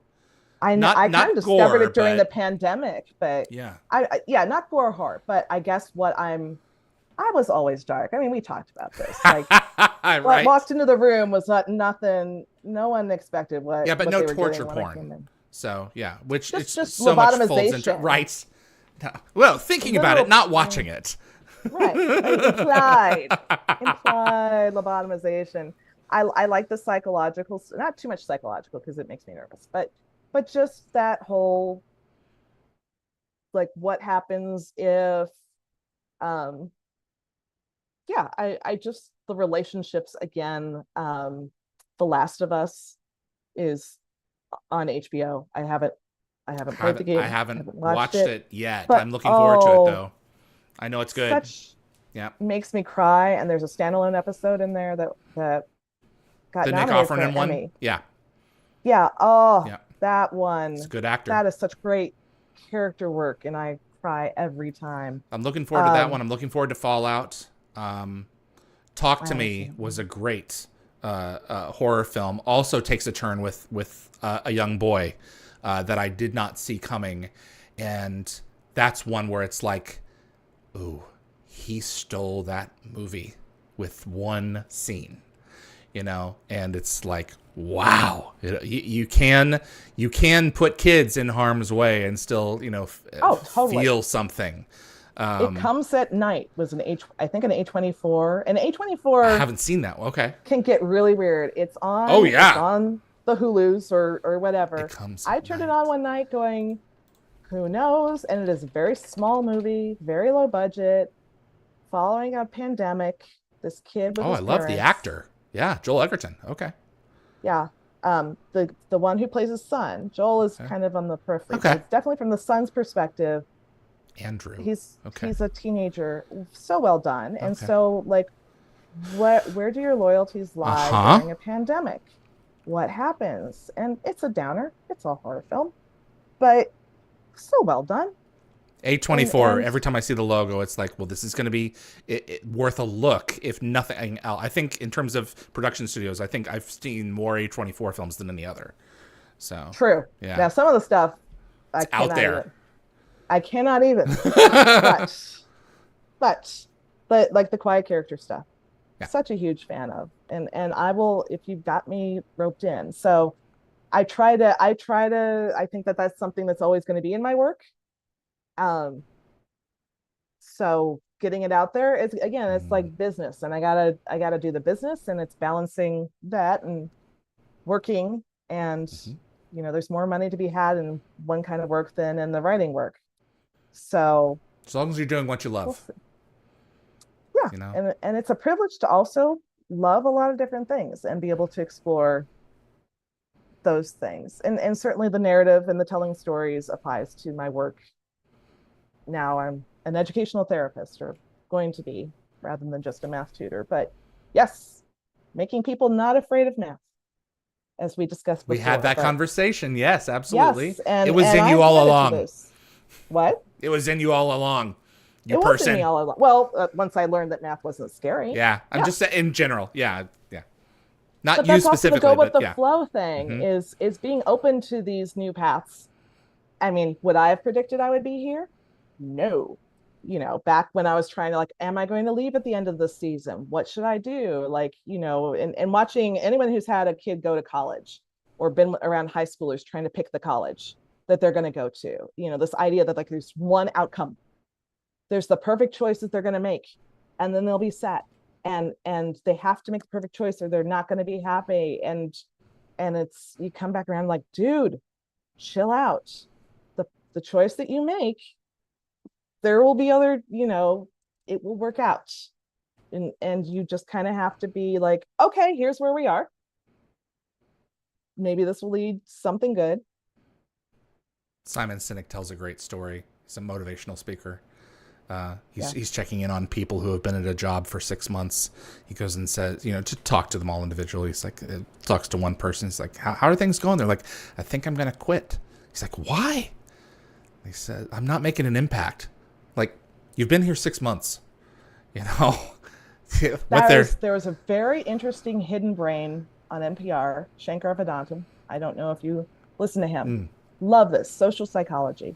He was just talking about that phenomenon where people are depressed, but yet objectively everything is going great. Right. Yeah. You're at the bottom of a mountain. You have to climb the mountain. Right.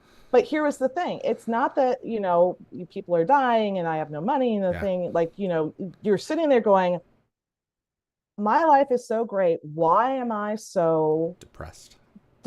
And it's not even depression, because they don't show symptoms of clinical depression in terms of negative and positive. And there's an explanation in this episode. Look it up. It was on like a couple weeks ago. Yeah, I may have to ask you to send it to me. Yeah. Malingering. So it's this idea that the problem is you're not finding meaning.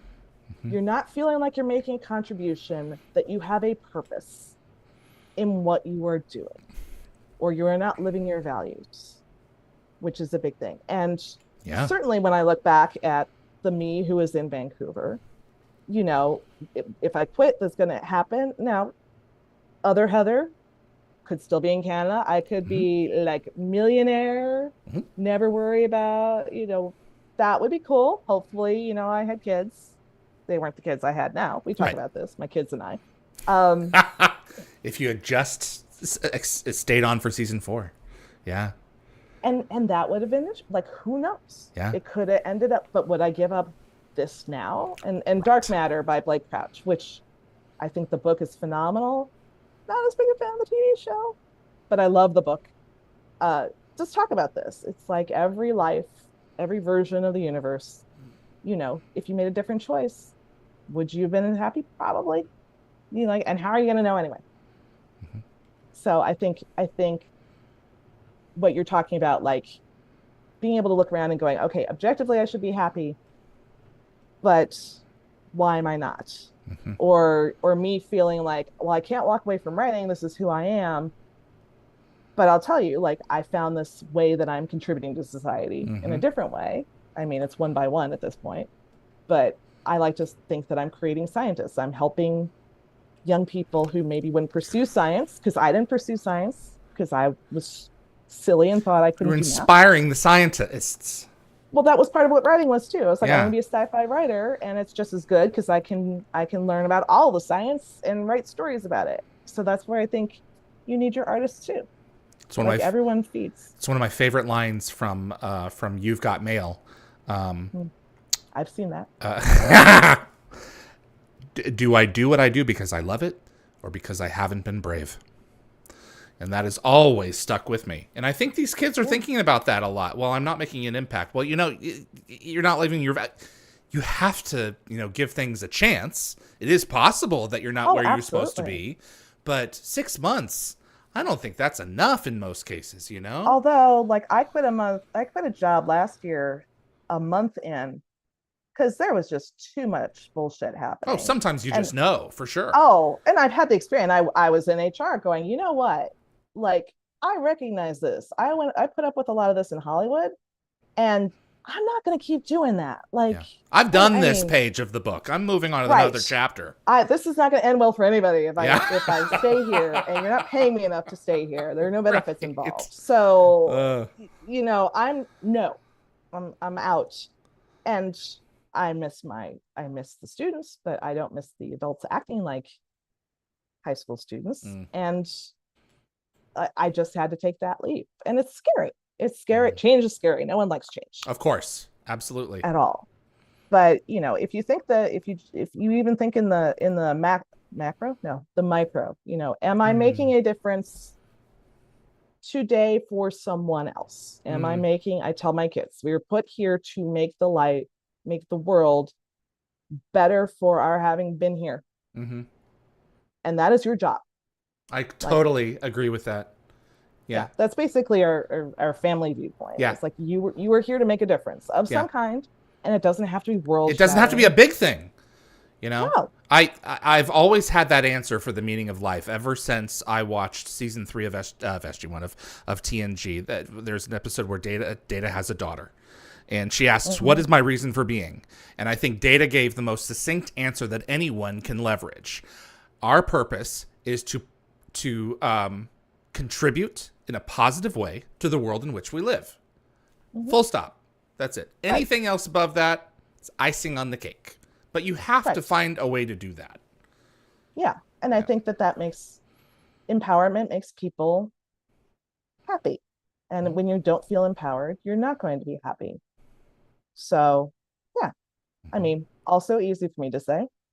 Oh, Some sure. people are not Yeah. as in charge of their circumstances as they would like to Yeah. be. For So, sure. I also believe that if you are in a position of privilege, that you are obligated to use that privilege on behalf of those who do not have it. Mm-hmm. Mm-hmm.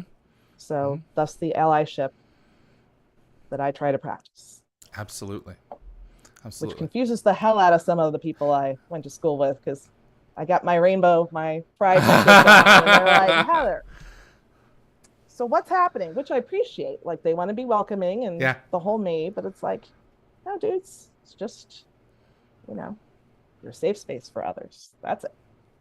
Will you uh submit for film and TV again? Will you, or is that door closed?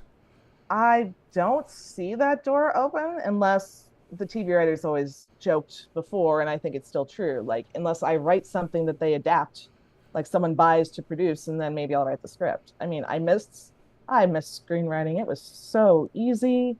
Really?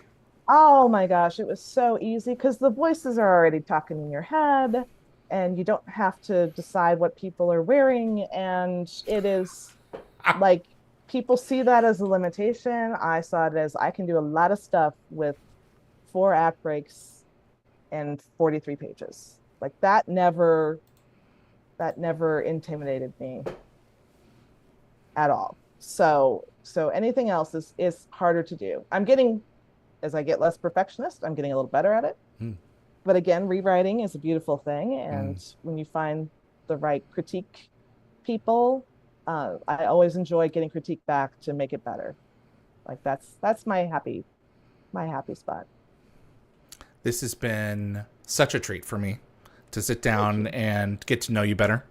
And it means a lot to all of us to get a glimpse inside your brain and inside your Scary process. Place that it is. You know, but it's not going to be boring. It will never be boring. Absolutely not. It's I made the comment one time about Richard Dean Anderson and also about Jack O'Neill. Whatever is going on in that brain, I bet it's animated. Oh, in every sense of the word. It is, but I mean, it is two-dimensional.